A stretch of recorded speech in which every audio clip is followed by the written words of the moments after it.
नमस्कार प्यारे विद्यार्थियों। मेवाड़ के गुहिलों में महाराणा कुंभा तक हम आ गए थे और कुंभा का बेसिक परिचय देखा और उसके बाद हमने कुंभा की आरंभिक समस्याएं देखी और किस प्रकार से उसने आरंभिक समस्याओं का निराकरण किया, ये हम पढ़ चुके थे। और अपने पड़ोसी राज्यों के साथ कुंभा के संघर्ष जो थे वो चल रहे थे, उसमें हमने हाड़ौती के साथ क्या संघर्ष हुआ वो देखा। सॉरी, मारवाड़ के साथ संघर्ष देखा। और आज हम जो है मालवा के साथ संघर्ष क्या रहा कुंभा का वो देखेंगे और गुजरात के साथ के संघर्ष क्या रहा वो देखेंगे। ठीक है विद्यार्थियों, एक सूचना देना चाहूँगा कि आप में से यदि कोई भी टेस्ट सीरीज जो मैंने चला रखी है वो ज्वाइन करना चाहते हैं तो ये जो कॉन्टैक्ट नंबर आपको कॉर्नर में दिख रहे हैं उससे आप मेरे को कॉल या व्हाट्सएप करके और टेस्ट सीरीज से जुड़ सकते हैं। अगले संडे को टेस्ट राजस्थान इतिहास का होगा, राजपूत मुस्लिम प्रतिरोध वाले टॉपिक का होगा, जिसमें प्रमुख रूप से 8 शासक आपको पढ़ने होंगे। 8 शासक आपको पता है आपके पाठ्यक्रम में जो 8 शासक लगा रखे हैं वही हैं, जिसमें पृथ्वीराज तृतीय, हमीरदेव चौहान, कानड़देव, रावल रतन सिंह, सांगा प्रताप, मालदेव और चंद्रसेन, ये 8 शासक हैं। ठीक है, तो चलो ये सूचना मैंने आपको दी। आपको अच्छा लगे तो जुड़ जाना, एक बार मेरे को मैसेज ज़रूर करना, मैं आपको पेपर भेज दूंगा। आपको पेपर की क्वालिटी देखना, आप उसकी जो है लेवल देखना, प्रश्नों की वैरायटी देखना और सब चीज़ यदि आपको अच्छा लगे तो आप मेरे से जुड़ जाना। सबसे बड़ी विशेषता मैं बताऊं मेरे टेस्ट सीरीज की, एक तो त्रुटि रहित आपको कंटेंट मिलता है जिसमें किसी भी प्रकार की ना तो कंटेंट की त्रुटि ना ही उसमें मात्रात्मक त्रुटि, है ना, शाब्दिक त्रुटि भी मैं नहीं रखता। मेरी टेस्ट सीरीज में काफ़ी अच्छे से प्रूफ रीडिंग करता हूँ, उसके बाद ही आप लोगों तक शेयर करता हूँ, पहली चीज़। दूसरी चीज़, प्रत्येक प्रकार के वैरायटी के प्रश्न आपको मिलेंगे जिसमें कथन कारण, कथन निष्कर्ष वाले और जो है मतलब मिलान करने वाले, सुमेलित करने वाले और सामान्य प्रकार के भी रहते हैं। तीसरी विशेषता ये रहेगी कि मैं प्रत्येक प्रश्न की व्याख्या करता हूँ, व्याख्या में रेफरेंस भी डालता हूँ ऑथेंटिक पुस्तकों का, जिनका हम रेफरेंस जो है हाई कोर्ट तक भी लगाते हैं। अधिकांश पुस्तकें तो वही हैं, कुछ गाइडें भी हैं। गाइड क्या, रेफरेंस पुस्तकें हैं। गाइड से तो मैं नहीं बनाता सवाल। जैसे प्राचीन भारत में एस के पांडे को गाइड के रूप में हम जानते ज़रूर हैं क्योंकि वो रेफरेंस पुस्तक में नहीं आती, लेकिन अधिकांश पुस्तकें मेरे पास रेफरेंस पुस्तकें हैं। इसके अलावा जो विशेषता है वो ये है कि टेस्ट किसका होता है, जो मैं यूट्यूब पे यहाँ पे जो पढ़ाता हूँ उसी का टेस्ट मैं वहाँ पे लेता हूँ। ठीक है, तो ये सारी विशेषताएं थी। आप ज़रूर जुड़ें, आपको निश्चित रूप से फ़ायदा होगा। ठीक है, तो चलो आज के टॉपिक हम डालते हैं। टॉपिक तो क्या है, वही टॉपिक है, महाराणा कुंभा हम पढ़ रहे थे, है ना। महाराणा कुंभा हम पढ़ रहे थे और महाराणा कुंभा के पड़ोसी राज्यों के साथ संघर्ष में हम जो है अगला पॉइंट हम लेते हैं मेवाड़ मालवा संघर्ष। ठीक है, मेवाड़ मालवा संघर्ष। ठीक है, ये हमारा टॉपिक आज का रहेगा। आज का क्या आज की क्लास में हम इस टॉपिक को बात करेंगे और गुजरात के साथ मेवाड़ के संघर्ष क्या रहे, कुंभा के, खासकर कुंभा के ही हैं, वो हम आज पढ़ लेंगे। तो देखो विद्यार्थियों, सबसे पहले तो मैं बताऊं आपको कारण क्या थे, आखिर इस संघर्ष के कारण क्या थे। देखो, कारण की मैं बात कर लूं यहाँ पे, कारण, है ना। तो सॉरी, कारण में पहला तो ये कि मेवाड़ की सीमा मालवा के साथ लग रही थी और उस जमाने में सीमा लगना बस एक कारण हो जाता था क्योंकि सब अपनी अपनी सीमाओं का विस्तार करना चाहते थे, तो फिर वो एक कारण बन जाता था। पहला कारण हो गया एक दूसरे की सीमाओं का लगना। दूसरा कारण ये था कि मालवा का जो शासक था होशंग शाह, या जिसको अल्प खां भी बोलते हैं, उसकी मृत्यु के बाद उसका पुत्र उमर खां शासक बनता है मालवा का, लेकिन महमूद खिलजी फर्स्ट उसको हटाकर और स्वयं शासक बन जाता है। तब उमर खां और सहायता की याचना लेकर और कुंभा के पास आता है और कुंभा जो है महमूद खिलजी को हटाकर और उमर खां को मालवा का शासक बना देता है। दूसरा कारण ये बना। तीसरा कारण ये बना, तात्कालिक कारण था कि कुंभा ने अपने पिता के जो हत्यारे थे, मौखल के जो हत्यारे थे, चाचा मेरा, महपा पवार, अक्का, इन सबको नष्ट करना चाहा, जिसमें चाचा व मेरा की तो हत्या कर दी, लेकिन अक्का और महपा पवार दौड़कर महमूद खिलजी की शरण में चले जाते हैं। तो कुंभा इनकी मांग करता है खिलजी से, महमूद खिलजी से कहता है कि आप जो है ये मेरे पिता के हत्यारे हैं, महपा पवार और अक्का, इनको आप मुझे दे दो। लेकिन महमूद खिलजी मना कर देता है। ये तात्कालिक कारण था जिसके चलते दोनों के बीच में युद्ध होता है। 1437 में सारंगपुर का युद्ध होता है, जिसमें कुंभा जो है जीत जाते हैं और कहते हैं कि महमूद खिलजी को पकड़कर और 6 माह तक गिरफ्तार भी रखते हैं, और खिलजी से गागरोन का क्षेत्र जीतकर और अपने भांजे पलहणसी को सौंप देते हैं। और इस विजय के उपलक्ष्य में कुंभा विजय स्तंभ का निर्माण चित्तौड़ में करवाते हैं, जिसको हम कीर्ति स्तंभ भी कहते हैं।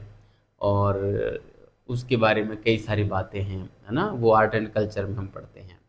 ठीक है, तो ये सारी बातें हैं विद्यार्थियों, ये मेवाड़ का मालवा के साथ संघर्ष। इसके बाद भी संघर्ष होगा, उसके बाद फिर जो खिलजी है वो मानेगा नहीं और 1443 में फिर आक्रमण करेगा कुंभलगढ़ पर। लेकिन जो कुंभा का सेनापति था दीप सिंह, वो महमूद खिलजी को पराजित कर देगा, उसकी सेना को पराजित कर देगा। लेकिन दीप सिंह पराजित करने के बाद वीरगति को प्राप्त हुआ। वीरगति को प्राप्त होता है तो महमूद खिलजी फर्स्ट की जो सेना थी, वो लौटती हुई सेना यहाँ पर कुंभलगढ़ में जो बाण माता का मंदिर था उसको नष्ट भ्रष्ट करके वापस लौट जाते हैं।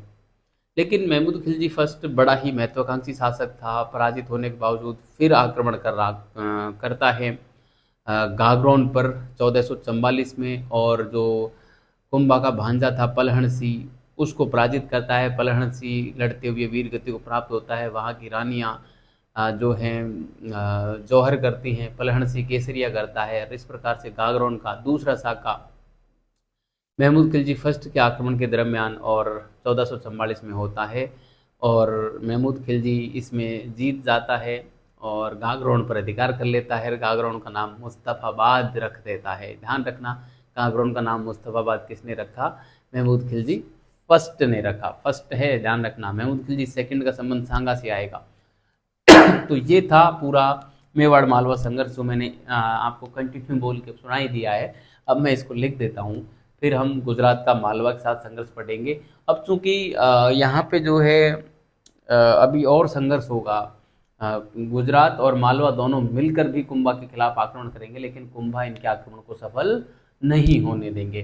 तो पहले हम एक एक स्टेप पार करते हैं, क्योंकि पूरी कहानी मैं आपको सुनाऊंगा तो फिर पीछे की चीज़ें विस्मृत हो जाएंगी, है ना। तो पहले हम इसको लिख लेते हैं, फिर गुजरात के साथ संघर्ष पढ़ेंगे, फिर दोनों का ज्वाइंट संघर्ष पढ़ेंगे, है ना। तो आइए विद्यार्थियों, कारण में मैं यहाँ पे लिखना चाहूँगा। पहला कारण तो ये था कि मेवाड़ मालवा सीमा का लगना। मेवाड़ मालवा सीमा का लगना, समझ ही गए होंगे इस बात को, ज़्यादा कुछ इसमें पीएचडी करने की आवश्यकता नहीं है। दूसरा कारण था कि मालवा के उत्तराधिकारी उत्तराधिकारी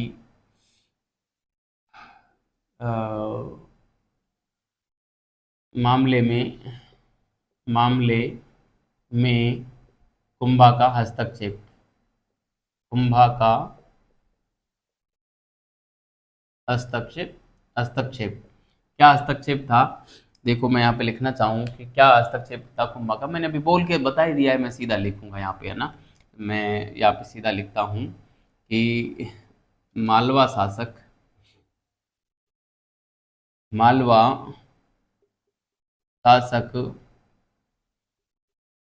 होशंग शाह, जिसको अल्प खां भी बोलते हैं ना, या अल्प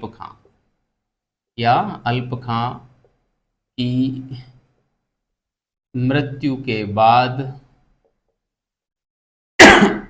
होशंग शाह या अल्प खां की मृत्यु के बाद इसका पुत्र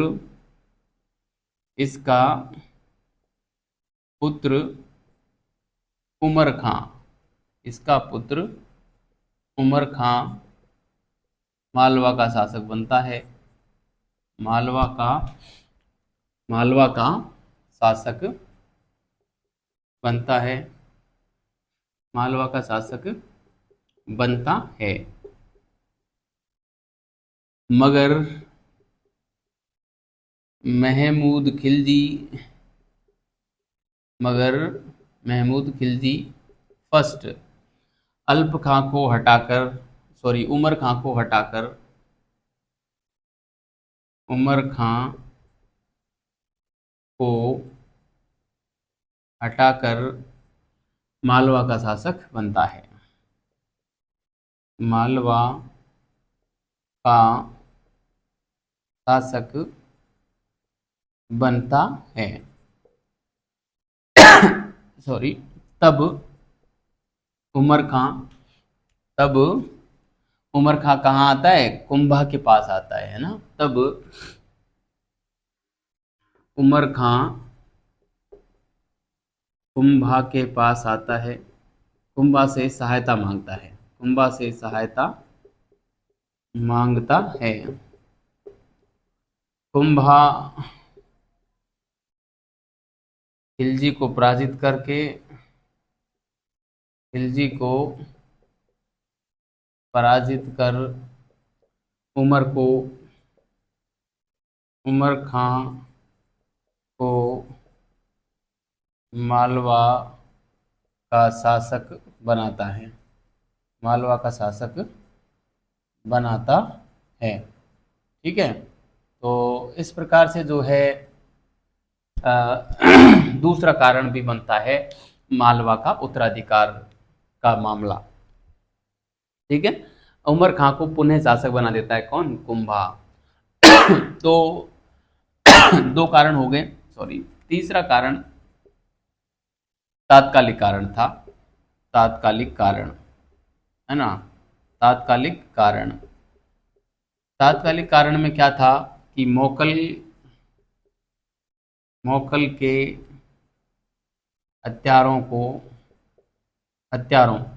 इसमें कौन था? मेहपा पंवार व अक्का। मेहपा पंवार व अक्का नाम के दो व्यक्ति थे। हत्यारों को खिलजी फर्स्ट है ये ना। खिलजी फर्स्ट ने अपने यहाँ शरण दे रखी थी। अपने यहाँ शरण दे रखी थी। कुंभा ने इनकी मांग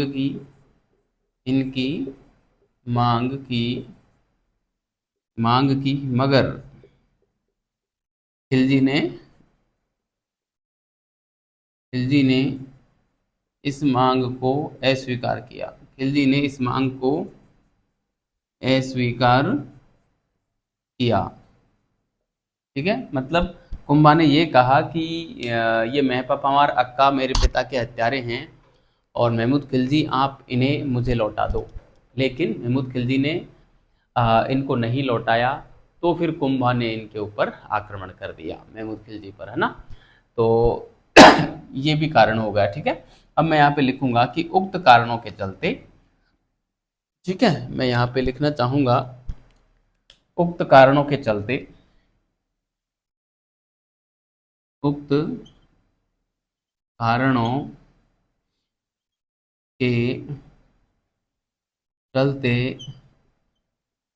मालवा मेवाड़ संघर्ष मालवा मेवाड़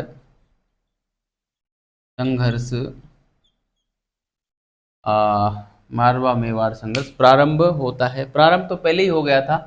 किस शासक के समय प्रारंभ हुआ था बताइए आप। आपसे मेरा ये सवाल है, मैंने उस समय करवाया था और मैंने ये भी कहा था कि इम्पोर्टेंट सवाल है। ठीक है, तो आप लोगों से मेरा सवाल है कि किस मेवाड़ शासक के समय और मेवाड़ मालवा संघर्ष प्रारंभ हुआ। ठीक है, उक्त कारणों के चलते मालवा मेवाड़ संघर्ष हुआ,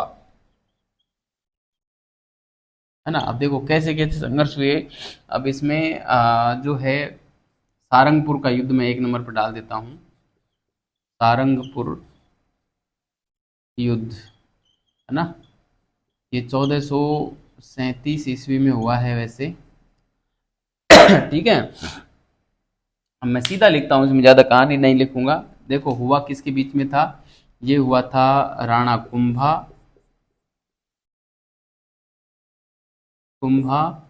वर्सेज कौन है सामने, महमूद खिलजी। महमूद खिलजी फर्स्ट, ठीक है। इसमें कुंभा जीत जाते हैं, ये पराजित होता है। ये क्या होता है, पराजित होता है। तो सीधी सी बात है, कुंभा जीत जाएंगे, हमको लिखने की आवश्यकता नहीं है, ठीक है। कुंभा जीत जाते हैं। परिणाम क्या निकले, देखो परिणाम की बात करूं मैं। परिणाम, परिणाम में हम दो तीन परिणाम लिखते हैं। एक तो जो है कुंभा यहाँ पे जीत जाता है, और कुंभा ने जो है अ, इसको महमूद खिलजी को 6 माह तक गिरफ्तार, 6 माह तक अपनी कैद में रखा, ठीक है। कुंभा जीता,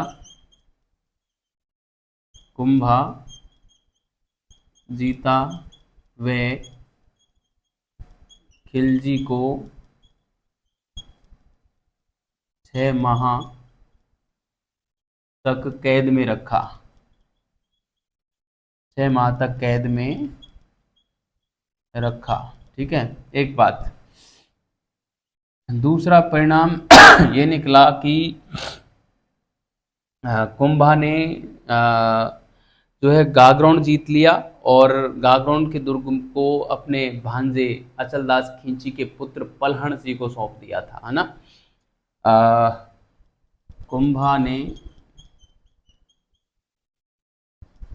कुंभा गागरोन पर अधिकार करता है, गागरोन पर अधिकार करके अपने भांजे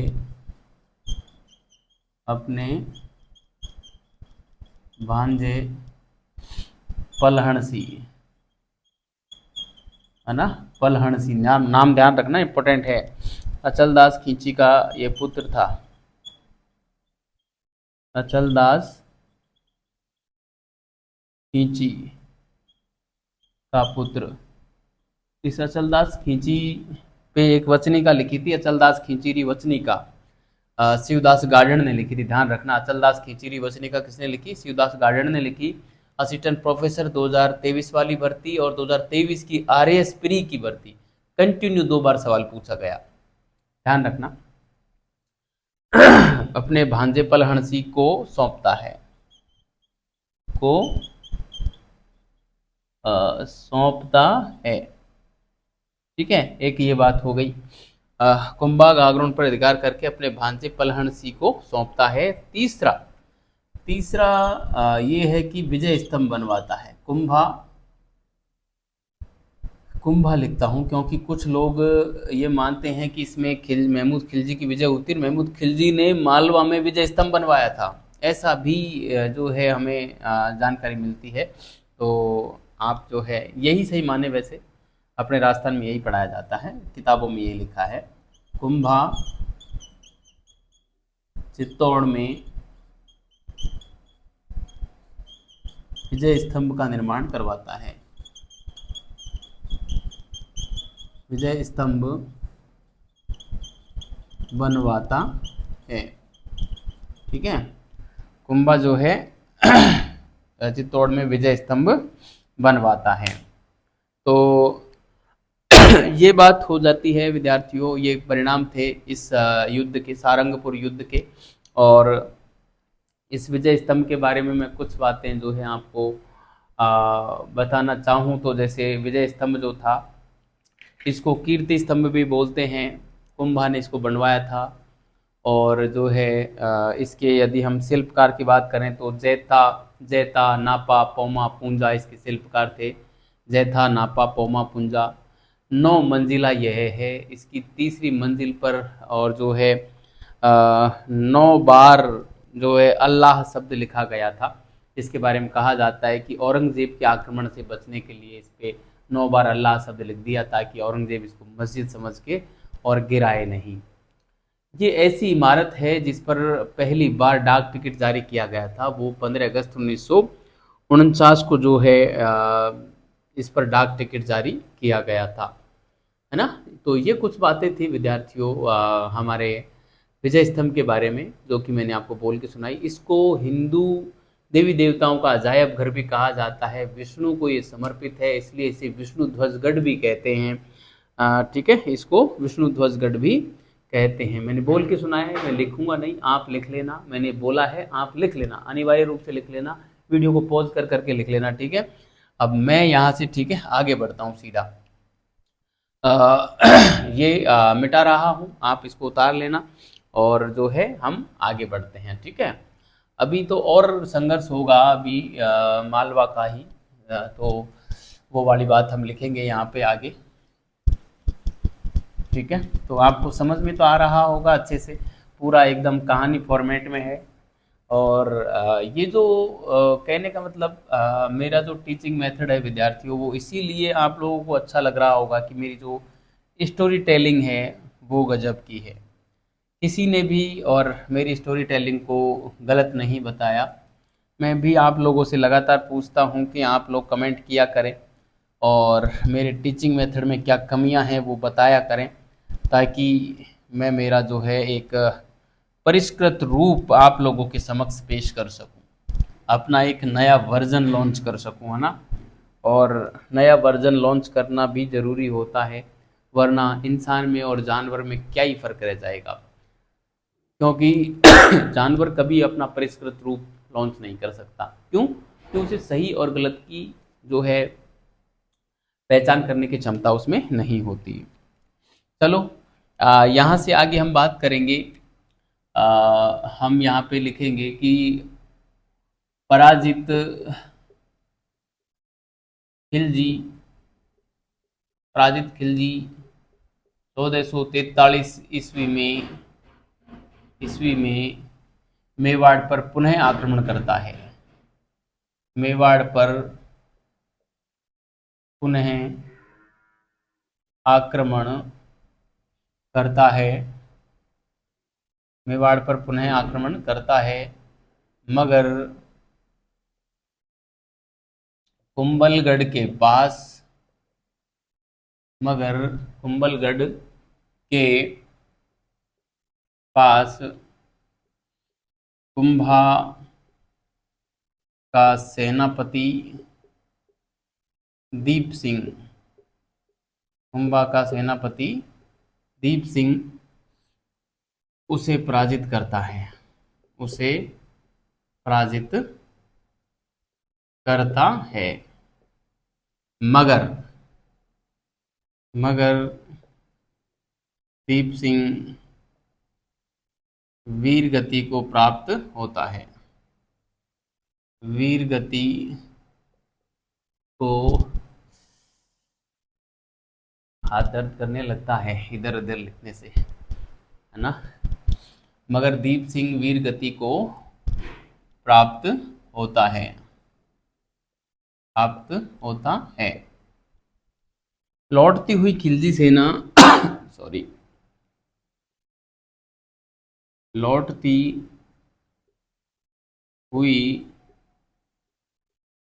खिलजी सेना, लौटती हुई खिलजी सेना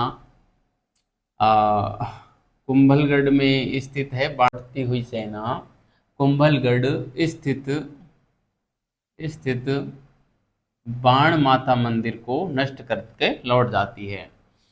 लौटती हुई सेना, खिलजी सेना कुंभलगढ़ स्थित बाण माता मंदिर को नष्ट करती है, मंदिर को नष्ट करती है, ठीक है। तो एक ये बात थी, लौटती हुई जो सेना थी वो बाण माता मंदिर को नष्ट करके और लौट जाती है, ठीक है। तो ये था खिलजी का एक सारंगपुर युद्ध के बाद का आक्रमण जो असफल रहता है, ठीक है।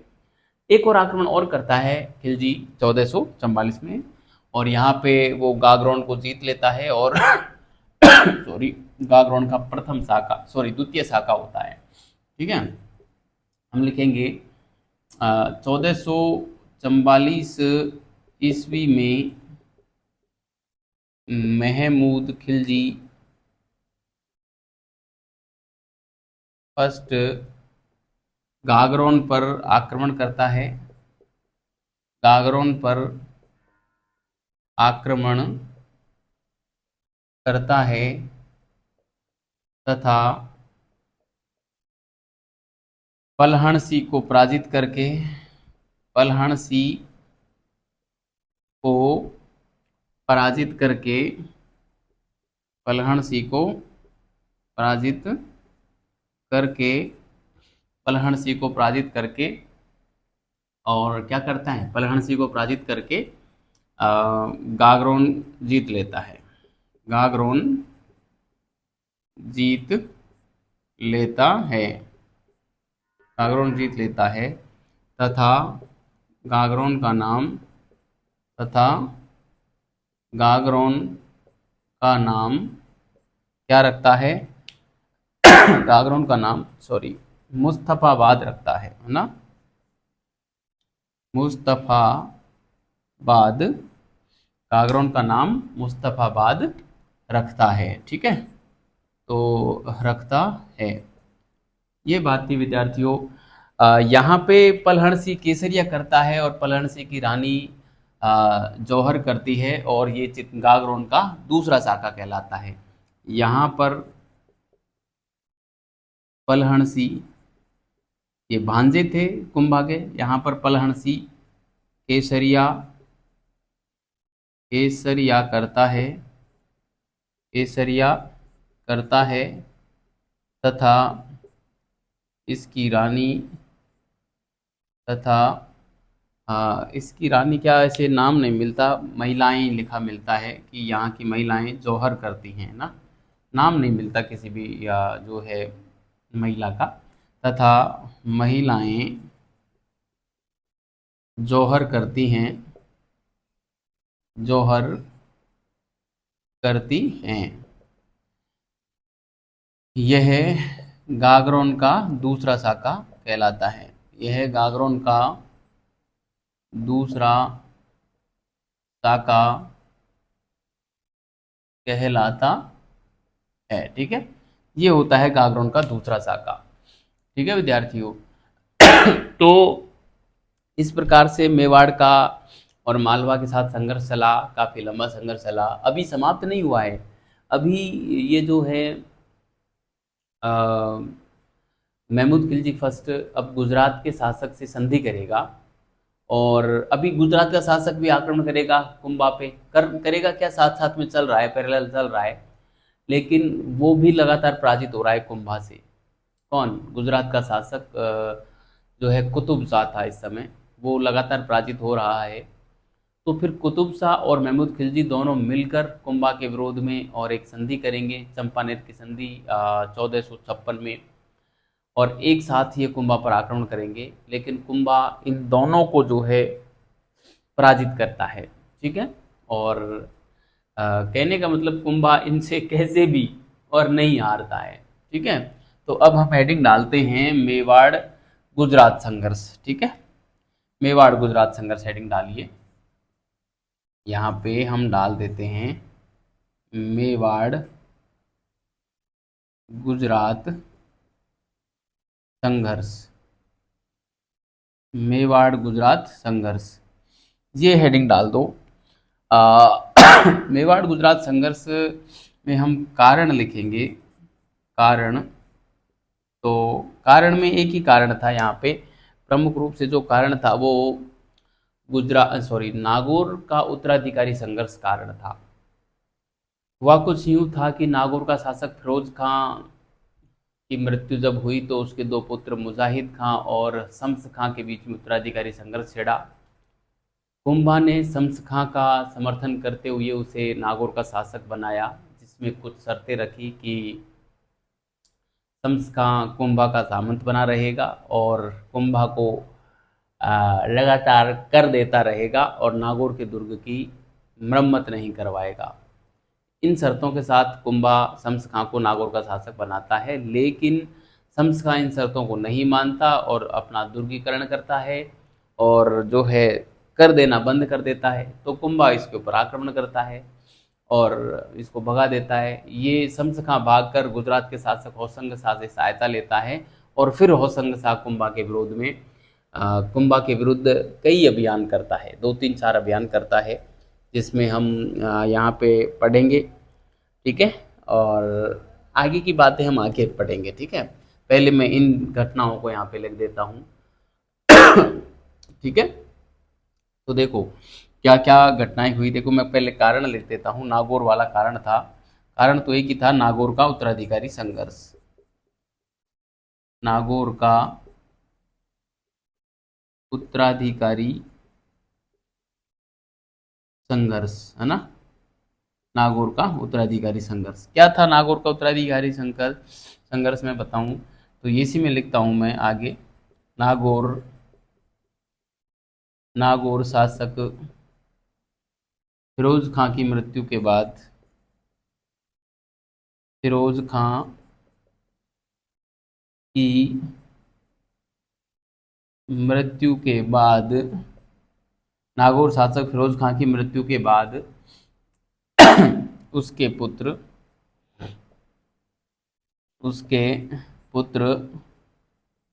मुजाहिद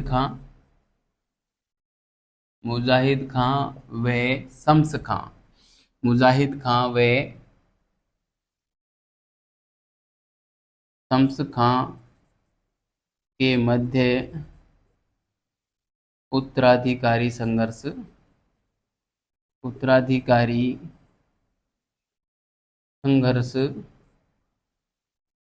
चलता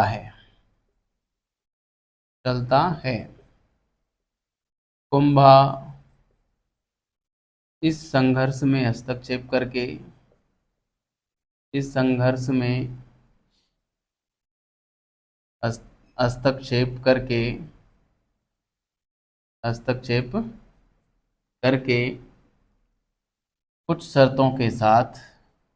कुछ निम्नलिखित शर्तों के साथ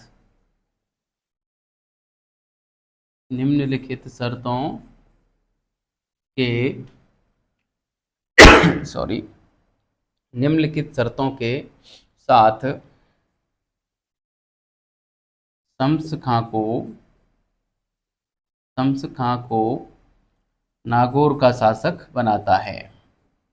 नागौर का शासक बनाता है ना। नागौर का शासक बनाता है। क्या क्या शर्तें थी? पहली शर्त मैं यहाँ पे लिखना चाहूँ विद्यार्थियों, पहली शर्त मैं यहाँ पे लिखना चाहूँ तो पहली शर्त तो थी हमारी, जैसे कि शम्स खां कुंभा का सामंत बना रहेगा। शम्स खां कुंभा का सामंत बना रहेगा, एक बात। दूसरी बात, शम्स खां कुंभा को कर देता रहेगा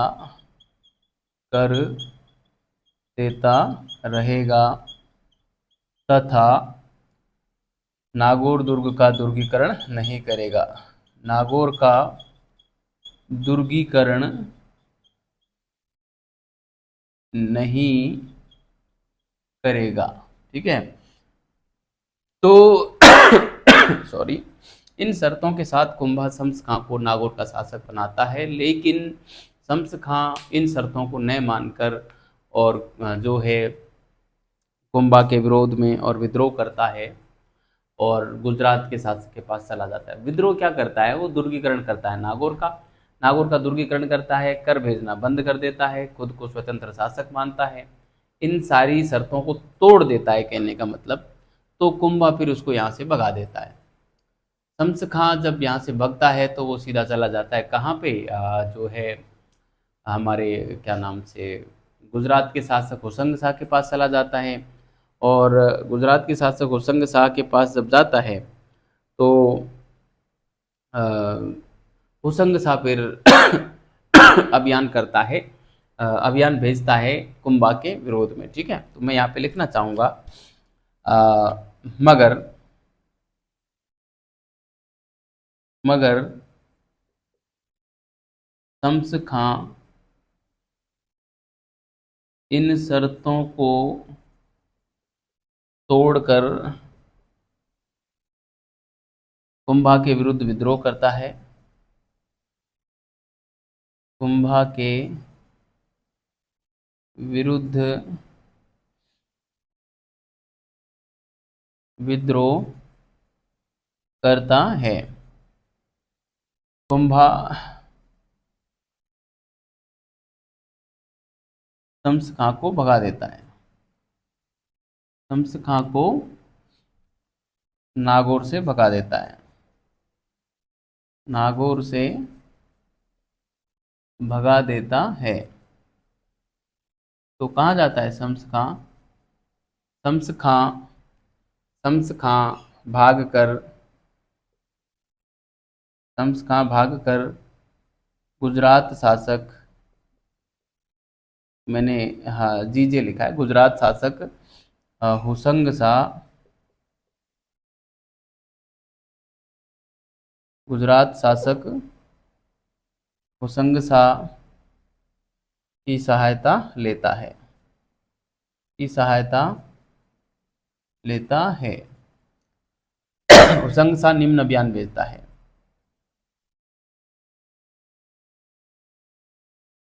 हुसंग शाह निम्नलिखित अभियान भेजता है। हुसंग शाह जो है निम्नलिखित अभियान भेजता है। ठीक है, आप इसको उतारें विद्यार्थियों, और मैं जो है अगली स्लाइड पे आता हूँ। आपने इसको उतार लिया होगा, या इसका जो है आप स्क्रीनशॉट ले लें, और फिर जो है आप इसको लिख लेना, मैं इसको मिटा देता हूँ। ठीक है, ये तो मिटा ही देते हैं हम। मालवा का तो मामला हो ही गया, गुजरात का मामला चल रहा है, मैं इसको मिटा रहा हूँ, और फिर हम जो है नई शुरुआत करते हैं। इसके आगे का मैटर लिखते हैं कि किस प्रकार से जो है होशंग शाह अब कुंभा के विरोध में अभियान भेजता है, और एक के बाद एक लगातार सारे अभियान होशंग शाह के समाप्त असफल होते हैं। तब जाके होशंग शाह जो है मालवा के शासक महमूद खिलजी फर्स्ट से संधि करेगा। चंपानेर की संधि होगी 1456 में, और दोनों मिलकर है जो अलग अलग दिशा से आक्रमण करेंगे, लेकिन दोनों ही पराजित हो जाएंगे, और कुंभा जो है वो अजय रहेगा यहाँ पे। ठीक है, तो देखिए इमादुल मुल्क जो था, इमादुल मुल्क के नेतृत्व में और जो है होशंग शाह अभियान भेजता है ना। तो मैं यहाँ पे पहला अभियान बात करूँ, तो मैं यहाँ पे लिख सकता हूँ कि होशंग शाह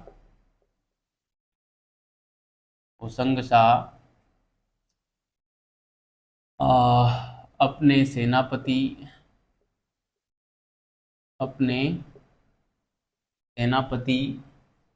इमाद उल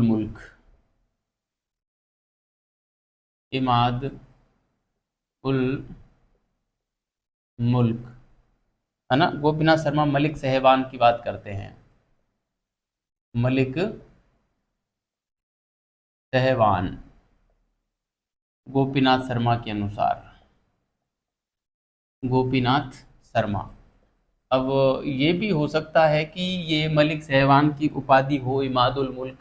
ठीक है, क्योंकि अलग अलग किताबें अलग अलग नाम लिखती हैं। एक जगह तो इमाद उल मुल्क मिलता है, और गोपीनाथ शर्मा जो है हमें मलिक सहवान का नाम देते हैं। इमाद उल मुल्क जहाँ तक है शर्मा एंड पावा में नाम मिलता है, मैंने शर्मा एंड पावा भी देखी है, और गोपीनाथ शर्मा को तो मैं देख ही रहा हूँ, गोपीनाथ शर्मा के अनुसार ही पूरी कहानी लिखा रहा हूँ। लेकिन गोपीनाथ शर्मा हमें जो नाम देते हैं मलिक सहवान का नाम देते हैं। मतलब हुसंग शाह का सेनापति कौन था गोपीनाथ शर्मा के अनुसार? मलिक सहवान। और इमादुल मुल्क का नाम देते हैं हमें शर्मा एंड पावा। संभव है कि मलिक सहवान की उपाधि ही इमादुल मुल्क हो। हुसंग शाह अपने सेनापति इमादुल मुल्क को कुंभा के विरुद्ध भेजते हैं। कुंभा के विरुद्ध कुंभा के विरुद्ध भेजते हैं, मगर यह अभियान असफल रहता है, यह अभियान असफल रहता असफल रहता है ना। इसके बाद दूसरा अभियान भी भेजते हैं मलिक गिदाई व राम रायचंद्र या अमीचंद्र के नेतृत्व में, लेकिन वह अभियान भी जो है असफल हो जाता है। नागौर पर भेजता है सीधा होशंग शाह ना, है ना। होशंग शाह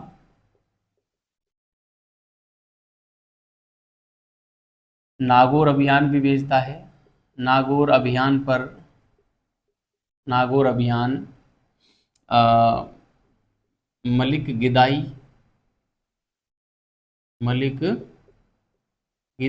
व राम रायचंद्र या अमीचंद भी इसको कई जगह लिखा मिलता है, अमीचंद के नेतृत्व में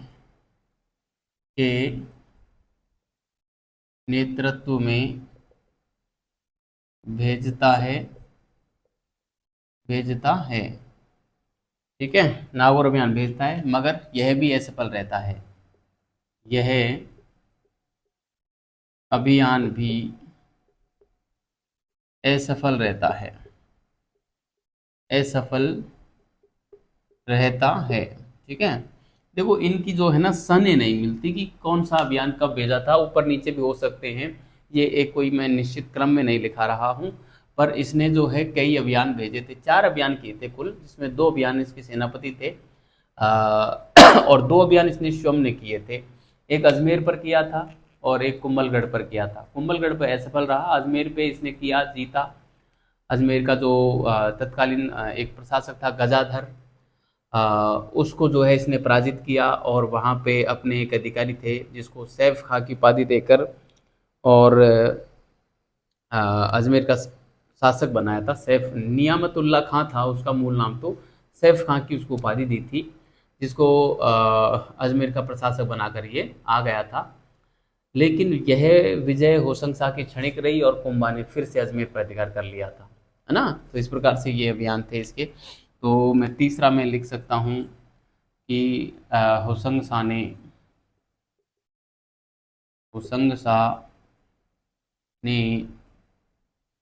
कुंभलगढ़ पर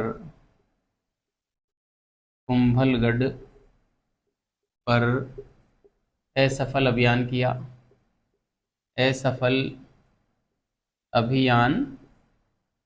किया, ठीक है। चौथा भी मैं लिखूं यहाँ पे, तो आप ध्यान रखना, चौथा भी बड़ा महत्वपूर्ण है। होशंग शाह ने अजमेर के प्रशासक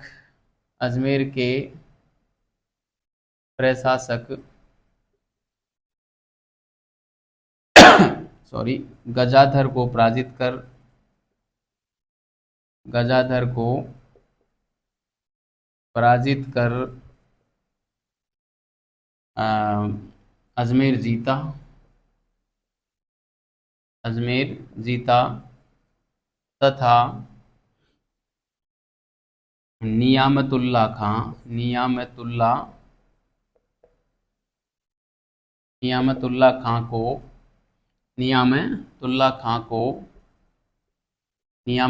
खां को सैफ खां की उपाधि देकर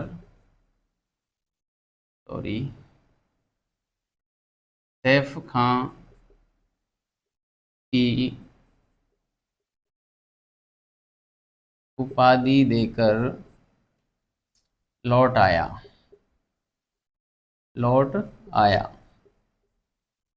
मगर कुंभा ने पुनः अजमेर जीत लिया। तो इस प्रकार से विद्यार्थियों होशंग शाह बस अभियान पे अभियान भेजता गया और कुंभा प्रत्येक अभियान को असफल करता गया। मजबूर होकर होशंग शाह ने और मालवा के महमूद खिलजी फर्स्ट के साथ जो है एक संधि की जिसको हम चंपानेर की संधि कहते हैं। Sorry sorry. और यह जो संधि की थी चंपानेर की संधि वो 1456 में की। और इन्होंने अ, यह संधि की कि अपन कुंभा को पराजित कर देंगे और मेवाड़ को जीतकर आधा आधा बांट लेंगे। मतलब पहले बांटने की सोची। कमाल के व्यक्ति थे, जीते हैं नहीं, लेकिन वो समय का तकाजा था और दोनों ने जो है बांटने की बात कर ली। फिर कुंभलगढ़ की ओर से तो होसंग सा आक्रमण करता है कुंभा पर, लेकिन पराजित हो जाता है। और मांडलगढ़ भीलवाड़ा की ओर से आक्रमण करता है कुंभा पर महमूद खिलजी फर्स्ट। महमूद खिलजी फर्स्ट को कुछ सफलता मिलती है, मांडलगढ़ को जीतता है और ये जो है बदनौर नामक स्थान पर आ जाता है जिसको बैराठगढ़ भी बोलते हैं। वहाँ पे कुंभा और खिलजी के बीच में युद्ध होता है 1457 में, जिसको बैराठगढ़ का युद्ध या बदनौर का युद्ध कहते हैं। और इस युद्ध में कुंभा खिलजी पश्त को पराजित करते हैं और यहाँ पे जो है कुशाल माता का मंदिर बदनौर भीलवाड़ा में कुंभा बनाते हैं। इस प्रकार से इनके बीच में जो संघर्ष जो दीर्घकालीन चल रहा था वो यहाँ पे समाप्त होता है। इसके बाद कोई संघर्ष इनके बीच में नहीं होता और कुंभा अंततः इनसे पराजित नहीं हुआ। ठीक है, तो हम यहाँ पे लिखते हैं अब हम लिख सकते हैं चंपानेर की संधि। चंपानेर की संधि है ना। चंपानेर की संधि होती है 1456 ईस्वी में। ठीक है, वेरी इंपॉर्टेंट है विद्यार्थियों, मोस्ट लगा देना चंपानेर की संधि को, क्योंकि काफ़ी बार जो है पूछी जाती है। तो देखो चंपानेर की संधि कब हुई, किसके बीच हुई, ये मैं यहाँ पे लिखना चाहूँगा कि यह संधि कुंभा के विरोध में गुजरात शासक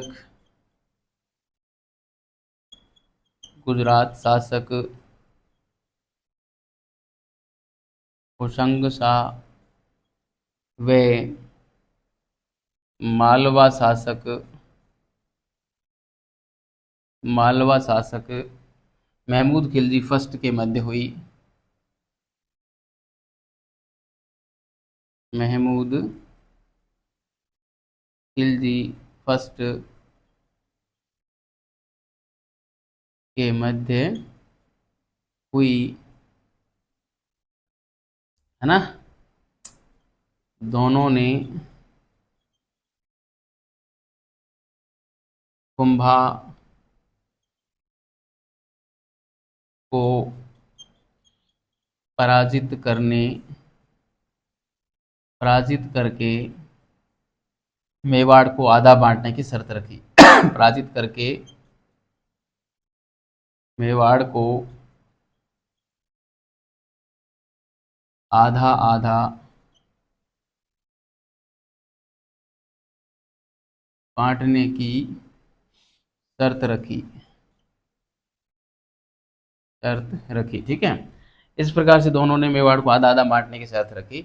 अब दोनों जो है दोनों युद्ध करते हैं। देखो दोनों एक साथ आक्रमण करते हैं। मैं यहाँ पे लिखता हूँ गुजरात का और एक साथ यहाँ पे मैं लिखता हूँ मालवा के है ना, मालवा का आक्रमण। ठीक है, तो ये तो कर रहा है होशंग शाह का आक्रमण है ना, होशंग शाह का आक्रमण ये हो रहा है कुंभा के विरोध में है ना। और ये करेंगे कुंभा के विरोध में ही तो हो रहा है।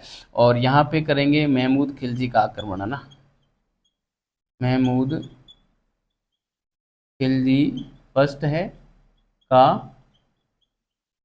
आक्रमण। ठीक है, देखिए विद्यार्थियों, ये होशंग शाह जो आक्रमण करता है ये करता है कुंभलगढ़ पर है ना। कहाँ पर करता है, कुंभलगढ़ पर आक्रमण किया,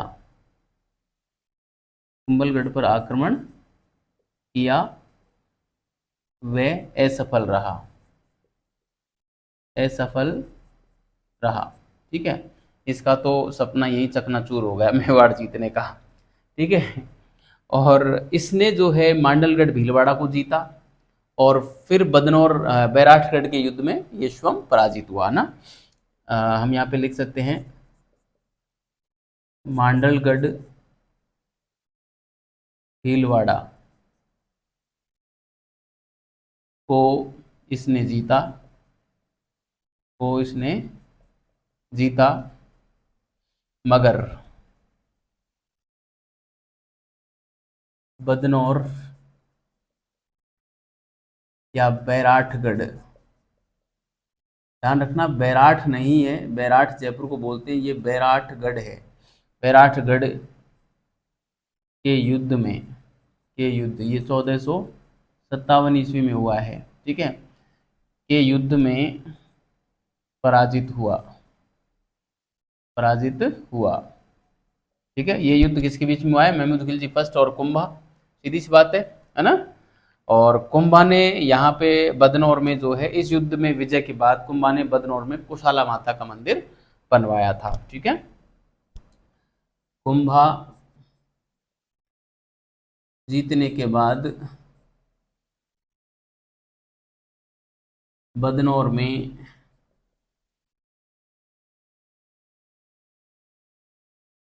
कुशाल माता या कुशाला माता मंदिर बनवाता है, बनवाता है। ठीक है, तो ये कट रहा हो तो आप वैसे बोल दें, कटना तो नहीं चाहिए, लेकिन फिर भी कट जाए तो मैंने बोला है कुंभा जीतने के बाद यहाँ पे बदनौर में और कुशाल माता या कुशाला माता का मंदिर बनवाता है। ठीक है, और इसके बाद जो है किसी प्रकार का संघर्ष इनके मध्य में नहीं होता, और कुंभा का जो काल था उसका राजनीतिक जीवन यहाँ पे एक तरीके से समाप्त हो जाता है। ठीक है, आप इसको उतारें। और ये था प्यारे विद्यार्थियों कुंभा का राजनीतिक जीवन, और अगली क्लास में हम कुंभा का जो है कल्चरल जीवन देखेंगे। बड़ा ही इंटरेस्टिंग और महत्वपूर्ण होगा। वहाँ से सवाल अधिकांश एग्जामों में ढेर सारे सवाल पूछे गए हैं, चाहे कुंभा का वो साहित्य प्रेम हो, या कुंभा का अपने दरबार में दरबारियों को संरक्षण देना हो, या उसके दरबारी जो विद्वान थे उनके द्वारा लिखी गई रचनाएं हों, या कुंभा का खुद का साहित्य प्रेम हो, या कुंभा की उपाधियां हों। ढेर सारे सवाल अगली क्लास में आपको देखने को मिलेंगे। बड़ी ही महत्वपूर्ण क्लास होगी, आपको अनिवार्य रूप से और बड़ी ही तल्लीनता के साथ उस क्लास को देखना है। आपको जो है एग्ज़ाम में कोई सवाल मिले या ना मिले, वो क्लास हमको वैसे भी आनी चाहिए। हम राजस्थान के होने के नाते कुंभा जैसे शासक को और डिटेल में हमको पढ़ना चाहिए। कुंभा हो, प्रताप हो, सांगा हो, ये ऐसे विद्वान, ऐसे शासक हुए हैं जो कि हमारे गौरव को जो है 7वें आसमान पर ले जाते हैं। ठीक है, तो बहुत बहुत धन्यवाद विद्यार्थियों। अच्छे रहिए, मस्त रहिए और पढ़ते रहिए।